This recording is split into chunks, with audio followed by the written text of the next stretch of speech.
So what's the difference between a public trust and a private trust? A public charitable trust has for its objects the members of an uncertain and fluctuating body. A trust for the benefit of workmen or employees of a company, however numerous, would not be considered as public charitable. So let us say there is an industrialist who says, I want to, I employ some 5,000 people in my chain of industries. I want to create a trust for their benefit, their spouses, their children. It's still private because who are the beneficiaries? Employees of that company. Or you create private trust sometimes for families. You put all your property into a private trust and then you create a will under which, after that, this is usually done by families who have certain children with disabilities or mental disabilities and things like that. So all the funds, assets are put in that private trust and there are trustees who will administer that trust so that those kind of children can be taken care of, etc. So private trusts still have their value in this country, but a public trust is for what is called an uncertain and fluctuating body of persons. But yet, I need to clarify that you can even create a sectarian or a communal trust as a public charitable trust. That there are trusts which are only for specific religious communities or denominations, only for the Jain community, only for the Christian community, only for the Parsi community. The thing over here is, if you were before the Income Tax Act of 1961, they are tax exempt. But any institution that you will create post 1961 for any community, you will not get your 12A registration, which is you won't be a tax exempt organization. So that is the only difference over here. And also management largely by family members does not determine the public nature of the trust. This brings us on to that very vital question. Supposing I have created an organization like, let's say, a trust, where only my family members are trustees, me and my spouse, me and my 3 brothers. Does it become public or private? The question under law is not who's managing it, for whose benefit is it. If the beneficiaries are public, it's a public charitable trust. No one questions the management there. Of course, when we talk of good governance, it may not be a good idea having only family members because the Home Ministry is the only department which has put the guidelines that not more than 50% relatives on your board. And even Credibility Alliance under its norms of good governance has recommended that not more than 50% of blood relatives on your board. But having said that, under law, you want to register your trust, let's say with the Charity Commissioner in Maharashtra, even if you have 100% family members, the trust can get registered. Income tax also does not have a problem with that. The only stop which has been put over here is by the Home Ministry under its guidelines. It's not even under the act or the rules, but the guideline says you should not have more than 50% blood relatives, and which is acceptable from the point of view of good governance. But having said that, in law, management which is private does not determine the public nature. If your beneficiaries are members of the public, it's a public charitable organization. So clear on that? Now let's get to the nitty-gritty of trust, society or a company. What is good, what is bad? First of all, let's start in that sequence. Let's start with a trust. A trust offers simplicity and ease in registration processes. It's pretty easy to set up. You just need 2 trustees to create a trust. In law, there is even a concept of a sole trustee, just one. Nowadays in Maharashtra, the department usually insists on minimum 3 to start with. Until 10 years ago, I have myself registered trust with just 2 trustees. But things are constantly in evolution. It is sometimes governed by law, but sometimes by the whims of the officers concerned, whether it's at the Charity Commissioner's department or income tax. So now the norm is you must have at least 3 people. Although if you want say, can I argue in law? Yes, argue in law. Neither under the Act of 1950 nor the rules of 51 anywhere does it say what should be your minimum number of trustees. Nowhere does it say. You can literally start a trust with 1 person if you want, but that's a point of legal argument and we don't get into that. If the department is asking for 3, I think that's a reasonable number. Because why they insist upon 3? Because earlier when you started with 2, let us say 1 resigns or dies or something like that happens, what happens? I mean, you are left with a sole trustee, which is not a good thing under the norms of good governance. So, And in certain states or in New Delhi where there is no charity commissioner, the trust deed can be easily registered with the sub-registrar's office. Now what typically happens, even in a national capital like Delhi, you create a trust, and I have actually done that in the case of a very big trust in Delhi, which is a part of an organization that exists even today in the UK. I'm not taking any names because everything is getting recorded over here. But what is the process in Delhi? There's no charity commissioner. So how do you register a trust in Delhi? All you have to do is create a trust deed. A trust deed is created on a 100 rupee stamp paper. So let us say in the morning at about 9 o'clock you get the trust deed typed and you sign it at about 9:30. 10 o'clock you go to the sub-registrar's office and you register the document over there. 10:30 you are in business. No charity commissioner. If you are in Maharashtra, what do? You have to first make your deed, then there is an application form, there is a consent letters, affidavits, a bunch of other things have to be given. You give it to that department. So they take a week or two to just give you a file number. Process is a very generic term. The file number comes after 1 week or 10 days. Then after that also, this is missing, that is missing. 1 month ago somebody has already done something similar and that is registered, but now somebody is saying, no, this is not good. Then you are put up on the notice board in what is called a notice period. On the notice board to invite objections. No one reads the notice board, no one ever objects, but for 1 month you are up on notice board. Then again you are called for more questioning, etc. On an average it takes 3 to 4 months with good follow-up. No follow-up, it could take a year, it could just sit over there. With good follow-up, 3 to 4 months you get registered over there with the charity. But if you are in the national capital of this country, as I said, 9 o'clock type your deed, 9:30 sign it, 10 o'clock go to the sub-registrar's office, you are registered, you are in business and sub-registrar doesn't monitor you. Unlike charity commissioner in Maharashtra, where if you want to buy property, take permission. You want to sell property, take permission under section 36. You have change of trustees, file change report. Within 90 days of the change, you have to do all that. You completely bypass one regulating authority in the national capital of this country. Typically also in other states, let's say you are in Karnataka, in Bangalore, or anywhere else over there, is there a charity commissioner? No. It's the same thing. You create the trust deed, go to the, and what is the sub-registrar? Sub-registrar, or what we call the registrar of deeds, just registers your document. So in Bombay, you are buying a house and there's property, you go to the sub-registrar to register it. You are undergoing a civil marriage, you go to the sub-registrar's office for that. You are registering your will, you go to the sub-registrar. It's basically a registration of a document. That's it. So a trust in that sense, in a place like Delhi, a day's job. In Maharashtra, 4 months. That too, again, I repeat, with good follow-up. Otherwise, it can 6, 8, anything can happen. So this is how it is. What happens in the case of a society? Okay, trust also offers autonomy in management and administration. An individual may remain a trustee for life and new trustees may be selectively appointed over a period of time. So let us say you are in a place like Delhi, you can even put over there, we are starting with 2 people because there who's monitoring your minimum maximum number. So in your deed you will say minimum 2 trustees, maximum 5 or 7. You are not required under law to fill up that maximum level for the next 20 years also. No questions asked on that. But supposing you decide that, okay, I want to appoint 1 or 2 more people, it's a simple appointment procedure. You send an invitation letter. We request you to join our board. That person gives a consent letter. Yes, thank you for inviting me. I'm presto, you are a trustee. In Maharashtra state, if you do this, you will also have to file a change report, file it with the department, and you have to go through the procedure of getting the change report approved. And I'll tell you why that has to be done, but let us not jump subjects. Let's go methodically on this. In a society or a Section 25 company, there is requirement of a general body of members, periodic elections and AGM. In a trust, trusteeship is by appointment. So these 2 people start it. In the trust deed, you write minimum 2, maximum 5 or 7. Over a period of time, you want to appoint people, you simply appoint. In a society, you have to start with minimum 7 members.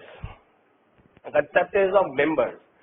And over time, the 7 may become 17, 70, you can make it even 700 or 7,000. They form what is called a general body.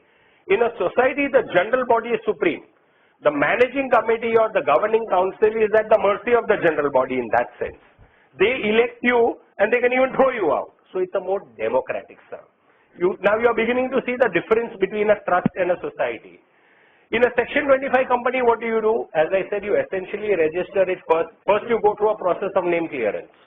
You have to go, which is not there in Maharashtra state in the trust. So I know that in Maharashtra there are at least 3 to 4 organizations called Pragati Foundation.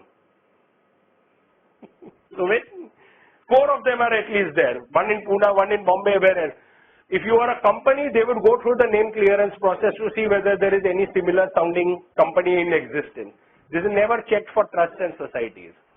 So in a company, you go through the name process. Then you incorporate it either as a private limited company or a public limited company. If it is private limited, then minimum 3 members. In a public, it is 7. And then you go for the license under Section 25, which is a little difficult to get. And then you drop that private or private limited as a suffix to your company. So that is how you do. In both a society or a company, the process of election would be there, especially if the company is a public limited. As in the case of Center for Advancement of Philanthropy, it is public limited but with Section 25 license. So we've got something like 500 paid up members. So every year we call an AGM. It's a different matter that not many people turn up for it, because after all we are not a dividend paying company. So what I'm trying to say is, and we have to go through periodic elections. You can have elections once a year, once in 2 years, once in 3 years, but you have to go through. But in a trust, trusteeship is by appointment. Registration of a trust, the application for registration should be submitted to the office of the Charity Commissioner if you are in Maharashtra or Gujarat. The application should be made in the prescribed form. The trust deed should be executed on non-judicial stamp paper. It's usually 100 rupees if you are starting a trust with just 500 rupees. Affidavit, consent letters, etc. are required as additional documents. For a society, the application for registration of a society should be with the registrar of society. Now here, one thing more is curious. In Maharashtra state, we do not have a registrar of society. The Charity Commissioner duels as registrar of societies and the Charity Commissioner for trusts. So whether you are a trust or a society, you go to the same department. And there is something worse that happens. Okay, what you do over here is memorandum of association and rules of regulations are made. In a trust, you have a trust deed, whereas here you have a memorandum of association and rules and regulations. And of course, various other documents, and there is a small token registration fee that is charged on you. For Section 25 company, as I already said, you have to go for availability of name, incorporation, and then you have to go for your license under 25. Now, what happens in Maharashtra state? In Maharashtra state, if you are registering a trust, you are registered only as a trust. If you register in Maharashtra state as a society, you are primarily a society, but in addition, by default, whether you like it or not, they'll also give you a registration number under the Trust Act. It doesn't mean that you have 2 organizations. It just means that apart from being a society, you also have a registration under the Trust Act. So many of them say, we are registered as a trust and society. That's not. You are registered primarily as a society, and also the Trust Act applies to you. How does this happen? Nowhere in the Societies Act does it say if you are buying property, you need to take permission of the Charity Commissioner. That is there under the Bombay Public Trust Act under Section 35. Nowhere in the society's registration it says when you have immovable property to sell or alienate, you have to take Charity Commissioner's permission. But then because the Trust Act also applies to you, you have to seek permission under Section 36. Nowhere in the Societies Act does it say you file change reports. Bombay Public Trust Act. So in other words, when you are a society, you are primarily a society, but whenever convenient to the department to imply that the Trust Act applies to you, it will apply. For example, until recently, all trusts and societies had to pay that 2% contribution to the Charity Commissioner's departments. Now that has been right now blocked. Thanks to a public interest litigation, it started with the Right to Information Act, where some public spirited people asked the department under RTI, out of this 2% contribution that every charitable organization is paying to you, except The exemptions were only to educational organizations, medical organizations, veterinary treatment of animals, etc. Otherwise, everyone, including temple trusts and churches, were paying 2% contribution to the Charity Commissioners Department for maintenance of the department.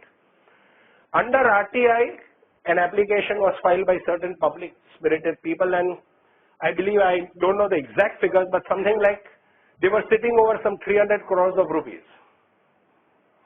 the department.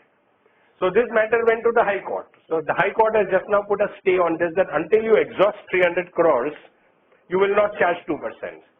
So when this order came overnight, the whole department became centrally air conditioned, every table got a computer, all that happened. But then this 300 crores, you know, you despite all that you cannot. So right. So this is recorded, but that's all right. We'll get that edited. So trust, society, or a company, it's always a big question in our mind. You need to understand what is good, what is bad.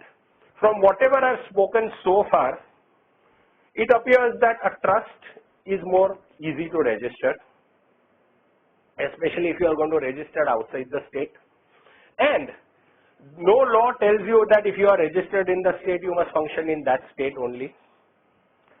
As I told you, under the Constitution of India, nothing is greater than the Constitution of India. Charity is a state subject. It's not a federal subject. It's not a central.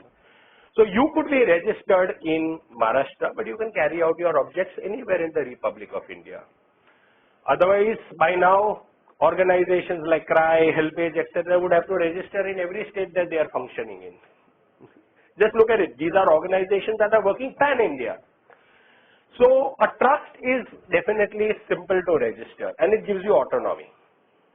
Let us say I am a wealthy individual.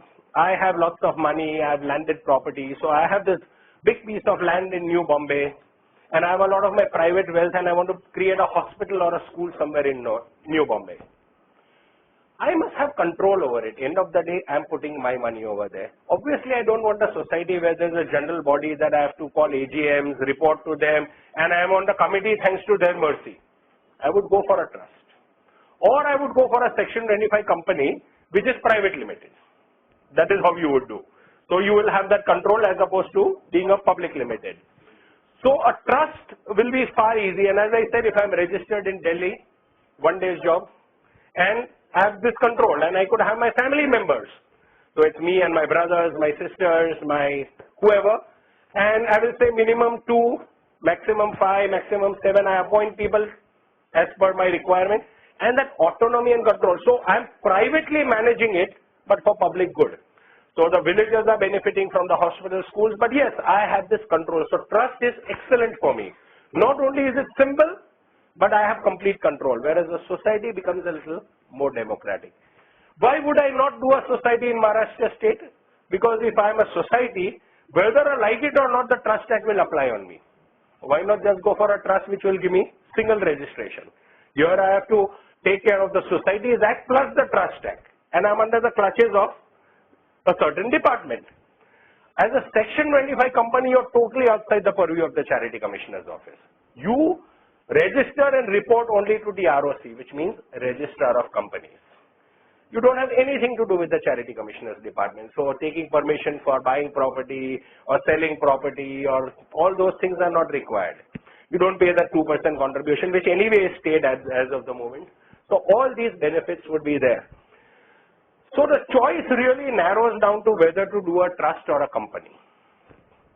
Company is a little more complex. For organizations who are just startups and really do not have enough human resource or finance, your compliances under the Companies Act are far more stringent. You have to get the director identification number. There are a lot of online stuff that you have to do. And for a new small initiative, company can break your back, especially even the registration process is a little more complex and longer. You will finish your name clearance in about a month's time or even lesser. Incorporation is also fine, but getting the license under 25 is becoming more and more stringent.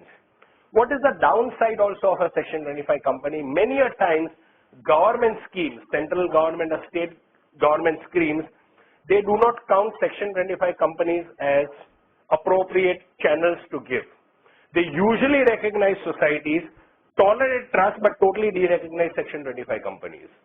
There have been actual instances of organizations that have not been able to avail of government grants because they are chosen to be a Section 25 company. So these are some of the downsides. So if you look sum and substance, trust may be a good option for a large number of people. Certainly in Maharashtra, trust as opposed to a society, because that dual registration thing is there. And of course, it's a more democratic process. So if you want people's participation, that is, you want all the villagers to pay 10 rupees and become members of your society, and they are stakeholders in your organization, and they have a right to who comes on the committee, etc. Perfect. Society is great for you. So societies are meant for participative initiatives, where you want people to have a stakehold in the organization. They say, yes, we are matter of right, we elect managing committee, we have a right to attend AGMs. In a trust, all this is out. In a trust, no AGMs, no elections, it's purely by appointment. So that is the difference between a trust, society, and a company.